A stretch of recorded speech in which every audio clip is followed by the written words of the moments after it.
টেগলাইনত ঠিকেই পঢ়িছে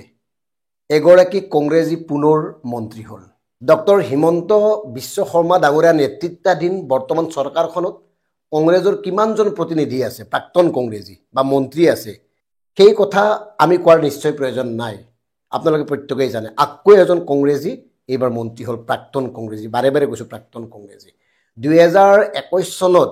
ভাৰতীয় জনতা পাৰ্টিত যোগদান কৰি ডুমডুমাৰ পৰা বিধায়ক হিচাপে নিৰ্বাচিত হোৱা ৰূপেশ গোৱালা মন্ত্ৰীসভাত অন্তৰ্ভুক্ত হ'ল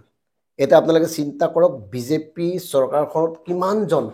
প্ৰাক্তন কংগ্ৰেছী আছে মন্ত্ৰী হিচাপে আনহাতে বিজেপিৰ দুগৰাকীমান জ্যেষ্ঠ বিধায়কৰ আপোনাৰ বিদায় আসন্ন হ'ল তাৰ ভিতৰত অন্যতম হ'ল ডিব্ৰুগড় সমষ্টিৰ বিধায়ক প্ৰশান্ত ফুকন 26ত টিকট নাপায় আমি আজিয়ে কৈ থলো আৰু সেইবাবেই সন্তুষ্টিমূলক বিদায় দিয়াৰ বাবে প্ৰশান্ত ফুকনক 14 মাহৰ কাৰণে মন্ত্ৰী সভাত অন্তৰ্ভুক্ত কৰিছে বাকি ভাৰতীয় জনতা পাৰ্টিৰ জ্যেষ্ঠ কৰ্মী মন্ত্ৰী সঞ্জয় কিষাণৰ কি অৱস্থা হ'ল আমি নকলেও বুজিছে সঞ্জয় কিষাণ ডাঙৰীয়াই নতুনকৈ শপত ল'বলগীয়া মন্ত্ৰীৰ নাম ঘোষণাৰ পূৰ্বে নিজে আঁতৰি আহিবলৈ বাধ্য হ'ল মানে চাওক কি চলিছে জ্যেষ্ঠ নেতা কিন্তু সঞ্জয় কিষাণ আৰু তেওঁৰ ঠাইত যাক আনিছে তেওঁ মানে আপোনাৰ একদম নতুন চালুকীয়া বিজেপি মানে 21 চনৰ পিছত অহা বিজেপি গতিকে কাৰবাৰটো কি চলি আছে আমি বৰ বিশেষ নকওঁ আমি আন এটা কথা ক'ব খুজিছোঁ 14 মাহ আছে নিৰ্বাচনলৈ তাৰ পূৰ্বে এনেকে যে মন্ত্ৰী সভাৰ সম্প্ৰসাৰণ কৰিলে আচলতে এই সকলক কি কৰিব খুজিছে এটা সুযোগ দিব খুজিছে নেকি সুযোগ মানে ধৰি লওক 26ত নিৰ্বাচন আহিব তাতে ধনজন বহুত লাগিব তো গতিকে যি পাৰা কৰা এতিয়াই কাৰণ বৰ্তমান হিমন্ত বিশ্ব শৰ্মা ডাঙৰীয়াৰ নেতৃত্বাধীন চৰকাৰখনত 15 গৰাকীকৈ মন্ত্ৰী আছিল সঞ্জয় কিষাণ মানে পদত্যাগ কৰাৰ পূৰ্বে সঞ্জয় কিষাণক পদত্যাগ কৰাৰ পিছত 14 জন থাকিল আৰু নতুনকৈ 4 জন মানে 18 জন এতিয়া আমাৰ কথাটো হ'ল এই 18 গৰাকী মন্ত্ৰীৰ ভিতৰত কিমান গৰাকীক অসমৰ সাধাৰণ জনতাই চিনি পায় 3-4 জনক বাদ দি কিমান জনক সাধাৰণ জনতাই মনত ৰাখে এজনেইটো কৰি আছে ডক্টৰ হিমন্ত বিশ্ব শৰ্মা ডাঙৰীয়াই কৰিছে যি দেখি আছো আমি গতিকে পুনৰ এনেকে 4 গৰাকী বিধায়কক মন্ত্ৰীৰ সা সুবিধা দি তেওঁলোকৰ নামত খৰচ কৰাৰ অৰ্থ কি আমি যে আগতে ক'লো যে সুযোগ এটা দিয়া হৈছে নেকি যে যি পাৰা এতিয়াই খতি লোৱা কাৰণ অনাগত সময়ত টকা লাগিব নিৰ্বাচনৰ কাৰণে সুযোগ এটা দিয়া হৈছে নেকি যদি তেনেকুৱা নহয় এওঁলোকৰ পৰা আপুনি কি আশা কৰিব পাৰে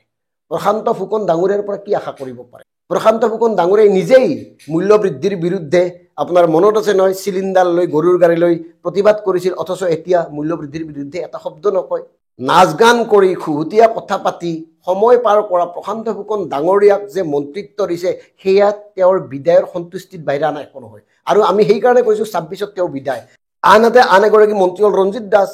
তেওঁকো বিদায় দিব আৰু সেইবাবেই তেওঁৰ বিভাগটোত তেওঁৰ চূড়ান্ত ব্যৰ্থতাৰ পিছতো তেওঁৰ ঠাইত আনক দিয়া হোৱা নাই এই কাৰণে দিয়া হোৱা নাই কেইমানু আছে 14 মাহে আছে গতিকে এই 14 মাহ কাম কৰা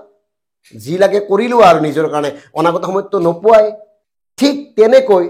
চন্দ্ৰমোহন পাটোৱাৰীৰ ক্ষেত্ৰতো ঘটিব এনে ঘটনা এই কাৰণে কৈছো বিভিন্নজনে উল্লেখ কৰিছে যে নলবাৰী জিলাত 2জন মন্ত্ৰী আছে অথচ কেবাখনো জিলাত মন্ত্ৰী শূন্য কিয় নলবাৰীত 2জন মন্ত্ৰী দিয়া হ'ল অহাবাৰ চন্দ্ৰমোহন পাটোৱাৰী টিকতে নাপায় গতিকে সন্তুষ্টিৰ কাৰণে বিদায়ৰ মানে আনন্দৰ কাৰণে অন্তত তেওঁ নিৰাশ হৈ হতাশ হৈ যাতে বিদায় হ'ব নালাগে তাৰ ব্যৱস্থা কৰিছে ডক্টৰ হিমন্ত বিশ্ব শৰ্মা ডাঙৰীয়াই কাৰণ হিমন্ত বিশ্ব শৰ্মা ডাঙৰীয়াটো ইমান কেঁচা মানুহ নহয় তেওঁ সকলোবোৰ মনস্তত্ব পঢ়ি শুনি গোটেই অংকটো ঠিকে থাকে কৰি লৈহে ফলাফল প্ৰকাশ কৰিছে অসম আৰু অসমীয়াৰ জাতি মাটি ভেটি ৰক্ষাৰ কথা কৈ চৰকাৰত অধিষ্ঠিত হোৱা ভাৰতীয় জনতা পাৰ্টিৰ এইবাৰ এটা নতুন কথা আপোনালোকক ক'ব খুজিছোঁ এইবাৰৰ পৰা অসমৰ মন্ত্ৰীসভাত 2 গৰাকীকৈ হিন্দী ভাষী সম্প্ৰদায়ৰ মন্ত্ৰী থাকিল এজনটো আছে আপোনাৰ অশোক সিংঘাল আৰু এইবাৰ নতুনকৈ অন্তৰ্ভুক্ত হ'ল কৌশিক ৰায় লক্ষীপুৰৰ বিধায়ক আৰু এই কৌশিক ৰায়ও 2021 চনত প্ৰথমবাৰ বিধায়ক হিচাপে নিৰ্বাচিত হৈছে মানে ৰূপেশ গোৱালা আৰু কৌশিক ৰায় দুগৰাকী ভাগ্যৱান বিধায়কে কি বলত কিহৰ বাবে মন্ত্ৰীসভাত স্থান পালে সেইটো এটা বেলেগ বিষয় আৰু এটা কথা ভাল যে নতুনক সুযোগ দিছে ডক্টৰ হিমন্ত বিশ্ব শৰ্মা ডাঙৰীয়াই জ্যেষ্ঠসকলক প্ৰবীণসকলক লাহে লাহে বিদায় দিয়াৰ তেওঁ এটা প্ৰক্ৰিয়া আৰম্ভ কৰিছে 2026ৰ বিধানসভা নিৰ্বাচনত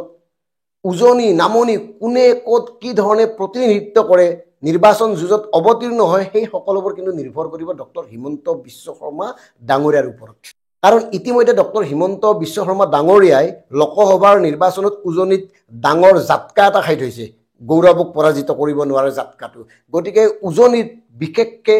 কোনে অৱতীৰ্ণ হ'লে কাৰ জয়ৰ সম্ভাৱনা আছে এই গোটেই অংকটো ইতিমধ্যে কৰি পেলাইছে ডক্টৰ হিমন্ত বিশ্ব শৰ্মা ডাঙৰীয়াই। আৰু সেইবাবে চাহ জনগোষ্ঠীয়ে হওক বা ভাষিক সম্প্ৰদায়ৰ লোকসকলেই হওক, যিসকল বিজেপিৰ নেতা আছে তাৰ কিন্তু কনিষ্ঠসকলক অধিক গুৰুত্ব দিছে ডক্টৰ হিমন্ত বিশ্ব শৰ্মা ডাঙৰীয়াই। আৰু এয়া কিন্তু ভাল কথা, ৰাজনৈতিক দৃষ্টিকোণৰ ফালৰ পৰা নতুনক সুযোগ দিয়াটো খুব ভাল কথা। আৰু আমি যে প্ৰথমতে কৈছিলোঁ প্ৰাক্তন কংগ্ৰেছী বিজেপিৰ মন্ত্ৰী হ'ল, আকৌ তেনেকুৱা সম্ভাৱনা নথকা নহয়। ধন্যবাদ।